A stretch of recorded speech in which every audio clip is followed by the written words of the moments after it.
for more on this, we're joined by journalist Antony Loewenstein, who is live in Sydney. Antony, why would the Israeli Prime Minister react so strongly to this when virtually no one in the world considers Jerusalem the capital? After the U.S. did it, a few countries followed suit, and we've seen them rolling that decision back, just like we saw Australia do.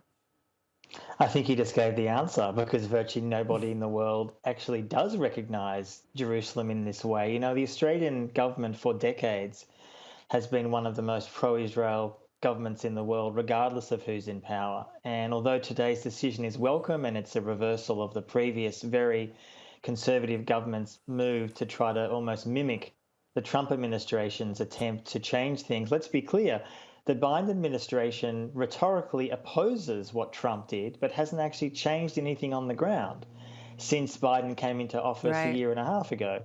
So one of the things that's important to note here is that when you had just a minute ago the foreign minister of my country, Penny Wong, talking about this decision, and we still believe in a two-state solution, what you didn't include there, which is interesting, is that she said afterwards that she wanted to reassure the Jewish community that Australia remains a great friend of Israel. But what exactly does that mean when you have a situation on the ground? And I was living in East Jerusalem between 2016 and 2020, and I've spent years reporting from that region where there is now a permanent occupation of Palestine. This is not temporary, it's permanent.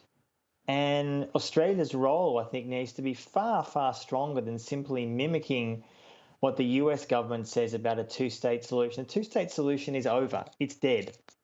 And I think Australia needs to catch up with the reality on the ground sooner rather than later. Yeah, I mean, but there have been so many renewed calls lately for a two-state solution. I mean, even coming from Israel, we hear it on occasion now, whereas during the Trump administration, I mean, the U.S. even stopped uttering that phrase.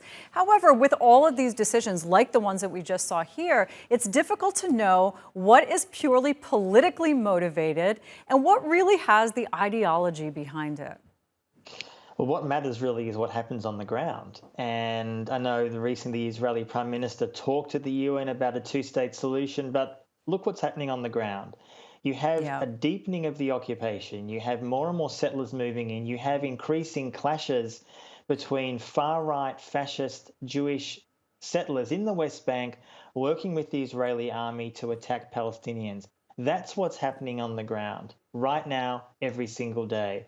So for Australia to come out, my country to come out yet again and talk about a two-state solution, they've been saying that for 30 years. And on the ground, the situation has only got worse. So I think Australia needs to actually step up and do something far more important, such as, for example, doing as many Palestinians suggest, and I would support, recommending that Israel goes before the International Criminal Court for various crimes against humanity. That actually would change things on the ground, not simply rhetoric around a two-state solution. All right, you make some excellent points. Antony Loewenstein, good to talk to you. Thanks.